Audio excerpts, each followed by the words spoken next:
लंबी चौड़ी बहू। ये प्रेम कहानी शुरू होती है दिल्ली से नोएडा जाने वाली बस में। जिस बस में सवारी कर रहा होता है पराग और उस बस की कंडक्टर होती है अनुराधा। ओके, टिकट दिखा, टिकट टिकट। चाचा का प्लेन नहीं चल रहा है यहाँ तेरा, जिसमें फ्री में सवारी कर रहा है। हिसाब देना होता है हम लोगों को सरकार को। निकाल पैसे, चल। पराग दूर से अनुराधा को देखता है। अरे यार, कितनी धाकड़ लड़की है। मजाल है कोई कुछ बोल दे। कितनी समझदार और कितनी कॉन्फिडेंट। आज से मैं तो इसी बस में घर जाया करूंगा। अब क्या था, भले पराग को घर जाने के लिए 10 बस छोड़नी पड़े, भले 20 किलोमीटर की यात्रा खड़े होकर पूरी करनी पड़े, लेकिन आने जाने का सिलसिला वो अनु की बस पर ही करता।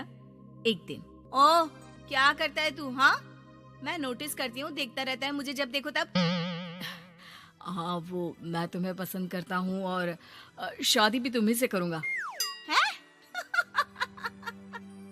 वाह जी वाह, तू ना कोई प्रधानमंत्री हो गया कि आज से 500 की नोट बंद और नोट बंद।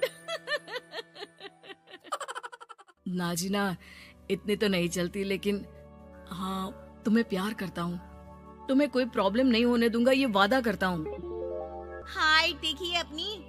मेरे लिए कोई ऐसा लड़का चाहिए जो मेरी तरह लंबा चौड़ा हो। अरे जोड़ी भी तभी अच्छी लगती है। जरूरी नहीं है, जो आपको खुश रखे, आपकी इमोशंस को समझे और आपसे बहुत सारा प्यार करे, जोड़ी तो उसी के साथ अच्छी लगती है। फिर क्या था, हीरोइन को हीरो से प्यार हो जाता है और दोनों शादी कर लेते हैं। शादी के बाद, देख, अब तो इस घर की बहू है। अगर समझ गई है तो ये कंडक्टर वाली ड्रेस पहनकर घर से निकलने की जरूरत नहीं है। पराग अच्छा कमाता है तो तेरी नौकरी की भी जरूरत नहीं है हम लोगों को। अरे कैसी बात कर रही है माँ जी? यूँ कोई सरकारी नौकरी छोड़ता है क्या? और जब मेरी नौकरी लगी थी, मेरी अम्मा कितनी खुश हुई थी पता है? मैं तो नौकरी करूंगी। अरे नौकरी करेगी तो डंडे से मारूंगी, और हाँ, जो निकली घर से बाहर ना तो हाथ पैर तोड़ दूंगी और घर से बाहर निकाल दूंगी, देख लेना। अनु को समझ में नहीं आता कि वो सास को कैसे समझाए कि सरकारी नौकरी लगना आसान बात नहीं होती और उसने इस नौकरी को पाने के लिए कितनी हार्ड वर्क की थी। रात को अनु पराग से बात करती है। देखो पराग, मैं नौकरी करना चाहती हूँ। मुझे नहीं पता था कि तुम्हारी माँ को मेरी नौकरी से प्रॉब्लम होगी, वरना। सी बात नहीं है, मैं माँ को समझाता हूँ। अगले रोज, देखो माँ, महंगाई का जमाना है और मेरी प्राइवेट नौकरी है।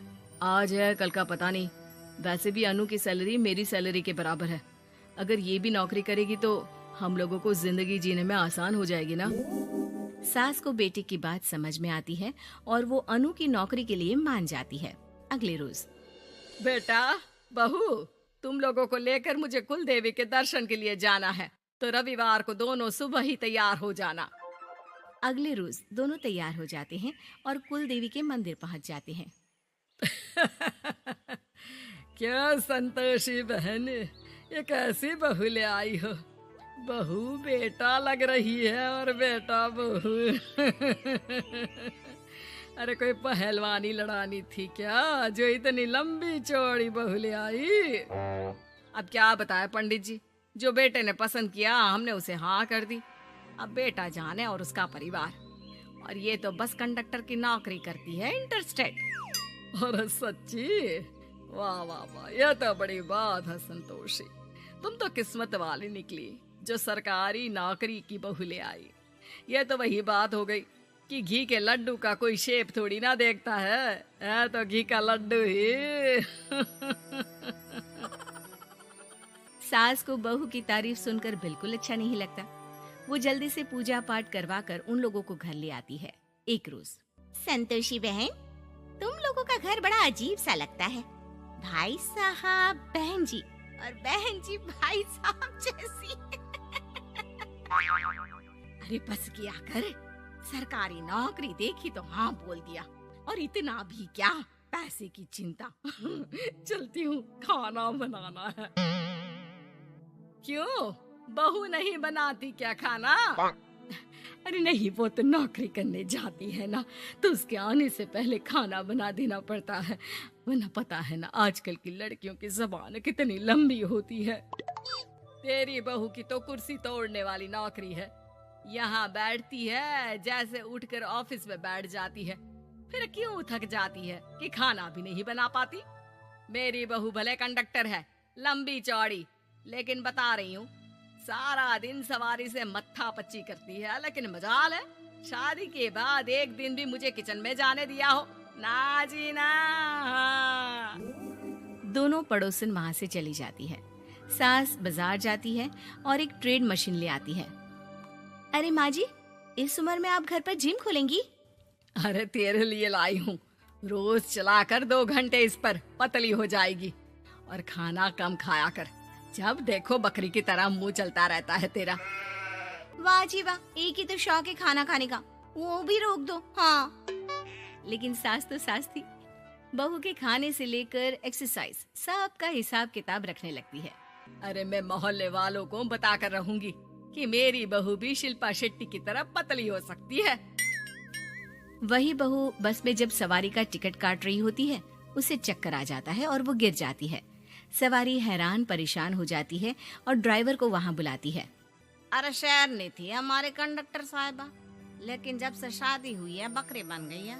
सास को तो बस इनके खाने की ही लगी रहती है। ड्राइवर बस में बिठाकर बहू को घर छोड़ आता है और सास को कहता है, अरे पता है आपकी बहू कितनी धाकड़ है, किसी को बात करने से पहले 4 बार सोचना पड़ता है कि बोले या ना बोले, कहीं झापड़ ना पड़ जाए। और आप है कि इन्हें बकरी बनाने में लगी है। अरे चुप, निकल यहाँ से।